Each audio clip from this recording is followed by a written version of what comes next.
what is one of the scariest, like jump out at you and scare the bejesus out of you? Like, you literally just, like, double, triple, quad deuce in your pants, and you're just like, oh, doo-doo butter all over the inside of my pants. This is not good. And then you have to get up holding your ass while you go to change yourself, and obviously wipe yourself down, hose yourself down preferably, because nobody wants to smell that rank ass. But seriously, how often have you played a game, and mostly survival horror games, but we know that there's some games where there's some just random moment where we were just like, whoa, and it just caught us off guard and everything.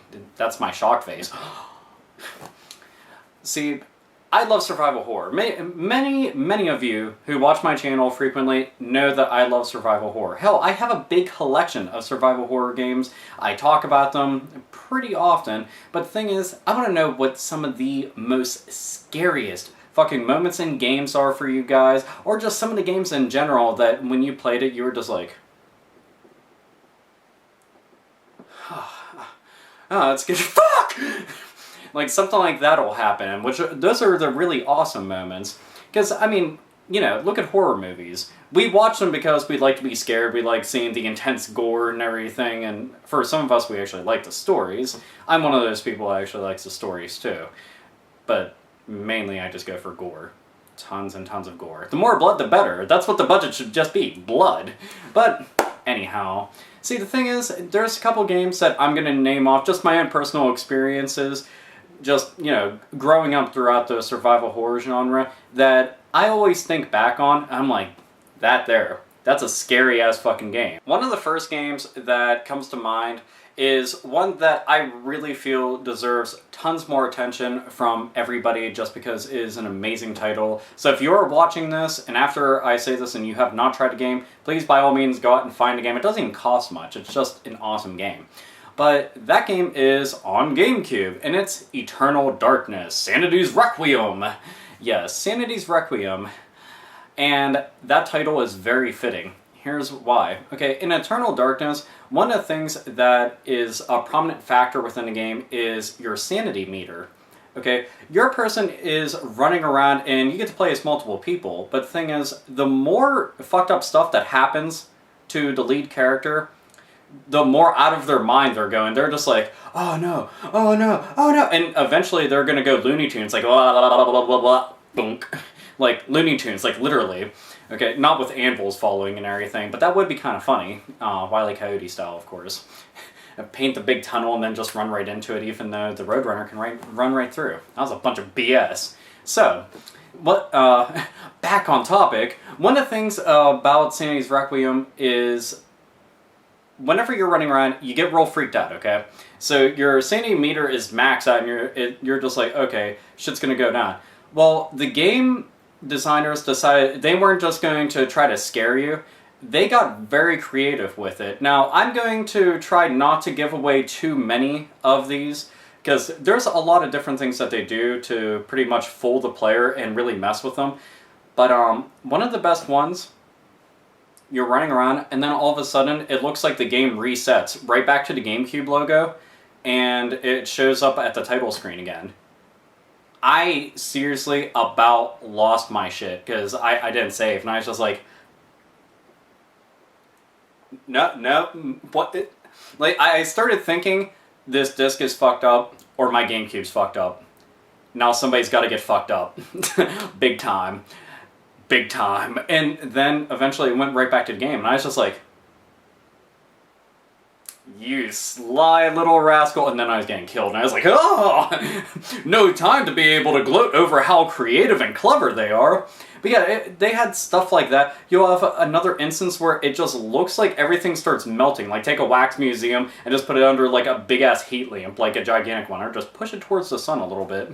And everything's just like melting into like blobs, and all the polygons just look like crap and everything. But it was a really trippy and cool effect. I loved it so much, and these are the sorts of things that happen in a game. It's like a big acid trip, and you're just like, whee, this is crazy fun. Wait, I'm dying. I guess I shouldn't be smiling and happy, but oh well.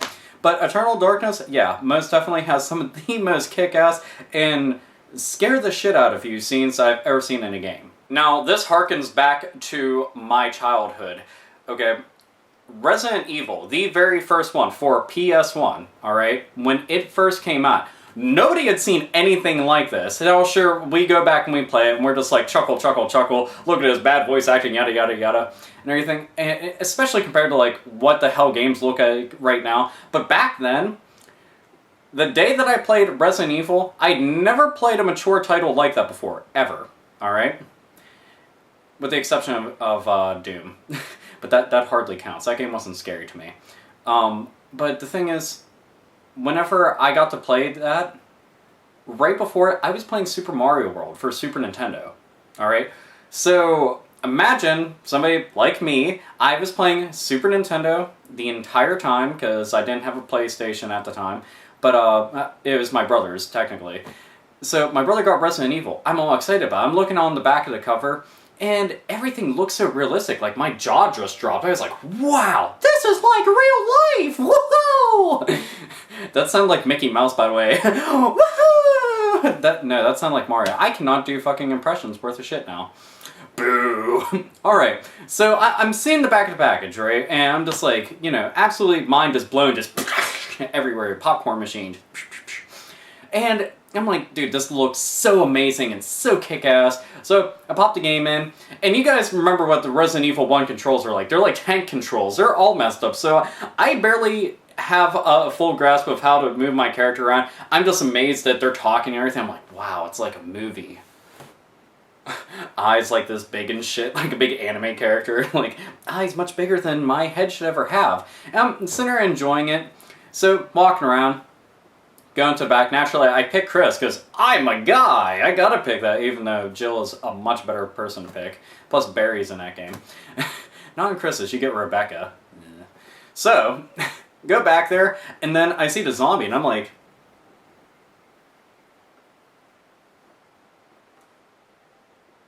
Oh, oh god, he's getting up. And I have no clue how to attack. I did not even know how to go to the menu yet.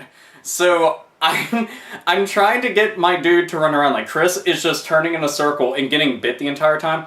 I did not get out of the main room, I just died in there, and you died. I'm just like... I really died, I just died, I really died, why? Why? Because, I mean, before, whenever you die in, like, other video games, it's not like this. This was, like, horrific. I was just like... I mean, it was just... fucking mind-blowing. I was like, I cannot believe that just happened. Eventually, as time progressed, I learned how to play the game, then mastered it, and blah blah blah. I became the man at Resident Evil. But the first time, yeah, there was nothing like it. Then, and the first time I saw a hunter. Oh man, that hunter just came out, and it's just walking towards you all slow. Then it's just like, dun dun dun, ah! And it just like, it just cleaves you, and you're just like, no! Everything's bad! Oh, and then this will be one last thing for Resident Evil 1. When you fight Tyrant the first time, he's all slow moving and everything. I whooped his ass silly. I was like, ha ha ha ha. So then on the helipad, I'm just like, oh dude, look how far away he is. This motherfucker's toast. I'll just stand all the way back here with my gun. And then he runs, and I was just like... And he just uppercuts the shit out of you. He's like, sure, you can... I'm just like, whoop! Absolutely get decimated and fucking destroyed. I died, like, what, the next 2 times after that, because I was just like, what do? How does kill Tyrant? Yeah, it was. It was a very traumatizing game, but Resident Evil will always stick with me just for that reason alone. Silent Hill. Now, I know Silent Hill gets tons of flack for how it is nowadays because, I mean, each new iteration of the franchise is pretty much just a clusterfuck of stupid. Literally, I'll just end it there. A clusterfuck of stupid. Period. And it's kind of depressing because the first 3 titles in the franchise are absolute gold. They're just so amazing. And especially to a survival horror enthusiast like myself. Yeah, they are amazing. But the thing is, Silent Hill 1, and I guess Silent Hill 2 technically, but I'm mostly going to talk about Silent Hill 1.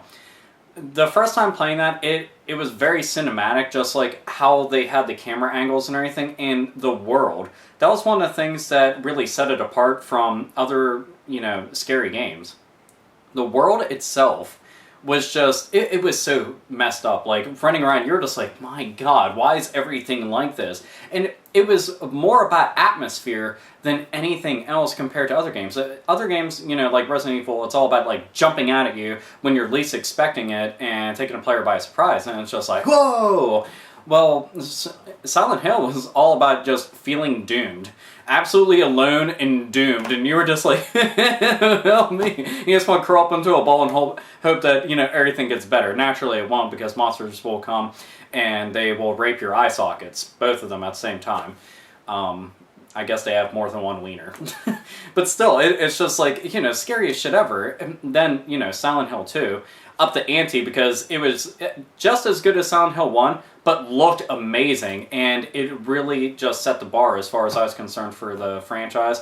I always say that Silent Hill 2 is the best out of the franchise. It's so good. And, you know, Pyramid Head. Hooray! Even though he's kind of like the thing that they always throw in now, but still, that's where he mattered most, damn it. But yeah, Silent Hill, all atmosphere and all just scarier than hell. Lastly, I will talk about Fatal Frame. Oh, Fatal Frame. Now, Fatal Frame is a mixed bag for a lot of people. It's a very scary game, but people hate playing it because it is so damn slow, and just there's a lot of people who can't get over the fact that you're running around, kicking ass, taking names with a camera. Like, if you ever just bust out your cell phone to go take a picture and then to start owning the shit out of monsters with it, that would be weird. Funny, but weird. You know, and it kind of detracts a little bit, just a tad bit, from the whole entire, like, take this serious, as far as, like, the horror aspect goes. But the thing is, there's no denying the fact that they went out of their way to really just absolutely fuck with the player. You'll be walking down a hall and everything, completely silent. All you can hear is the creaking of the floors. That's it. No other noise. And then all of a sudden, down at the end of the hall, right before you get to a doorway, a ghost will just walk right by. And that'll startle the shit out of you because you're not expecting it. And it'll happen in such a casual manner because you're waiting for something to creep up and you just bust out the camera and you're like, oh, I'll fuck you up. You know, just messing the ghost up. But they have ghosts in there that aren't meant to hurt you. And those are the ones that really just shocked the hell out of me because I was like, ah! Damn you, Tecmo! But still, it was very cool that they decided to go in that kind of, you know, route with it. That they were like, well, we're not going to try to jump out and scare you, not going to put something there that can literally threaten the player, you know, introduce them to the game over screen. No, just something there. That's pretty much it. It's just going to show up and then go away. It won't actually hurt you or anything, though. If you do catch them, you get bonus points. And level up your camera. But I did. I love that so much. I kind of wish that there was a lot more games that would do that. Just kind of throwing out things that aren't necessarily there to hurt you or harm you in any way. Just kind of startle you and just, you know, really adds to the atmosphere and the overall stage design. Love that. Love that to death. Oh, lest I forget. Fatal Frame 2. Oh. Okay, if you thought Nemesis was scary, Nemesis is scary, because he can run around and just absolutely terrorize the shit out of you, and it's just like, no, I don't want this to happen. But. In Fatal Frame 2, they had this little ghost chick who would come after you. All she has to do is come up and just poke. Just literally touch you. Dead. You are dead. Flatline, you're not coming back, okay? 6 feet under, get sayonara, alright? You're gonna pass on, death is waiting for you, yada yada yada. I don't know how many other fucking death analogies I need to go and fucking throw out there. You're done for. Just with a simple, she could just like nudge you and you're just like, ugh, dead. And the thing is, it's not so much that that's even just a terrifying aspect of a one-hit kill.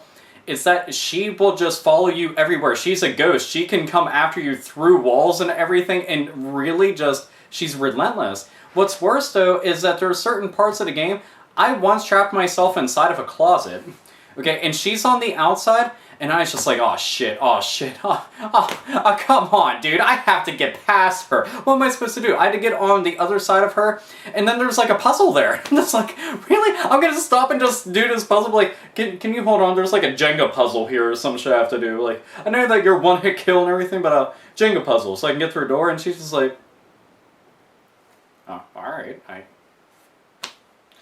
oh well, game designers program me this way. You know, and it's random but amusing at the same time. But the thing is, you had to get to the other side. Well, I was sitting in there, and I have a room full of people watching me play this game, and literally they had jumped and screamed several different times while I'm playing the game. Mind you, I didn't, because I'm a manly man. But no, seriously, sitting inside there, and I was just like, oh shit, what do I do? Then all of a sudden, the girl starts mocking the player. Me. She's laughing and she's just like, come out. I'm just like, oh, come on. It's like, dude, just, no.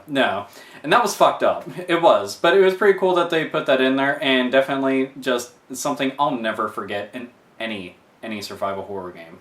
And there you have it. That is some of my memories while growing up playing survival horror games, and that have just stuck with me and make me such a big fan of the genre. You know, and there's so many titles out there spanning tons and tons of different consoles. I mean, hell, you know, there's games like Clock Tower and Haunting Ground, you know, and there's Dead Space. There's tons of games, you know, that I could go and mention, but I just want to go and mention those few things there just because, I don't know, they're memories that I've told over and over again to numerous people. But that's where you, the fans, come into play. I want to know exactly what all survival horror games have you played that scared the living shit out of you, or just stuck with you for whatever reason? Is there any particular events or monsters or levels, whatever the case may be, that you want to go and actually talk about? That's why there's a comment box down there, yay! You know, while I'm at it, in the info section, I'm going to put my survival horror collection, because I have a ton of those titles. Seriously, a ton. I fucking love them so much. But anyway, so, comment box, go type. Whatever things that you want to, unless you want to do a video response to this video here that you're watching. About all the things that you want to talk about, your favorite games, and yada yada yada. I don't need to repeat myself because you already know what I mean. So anyway, do that because it would be awesome, because scary games are the shit. So, anyways, as always, nerds, nerdettes, and gamers, game the fuck on.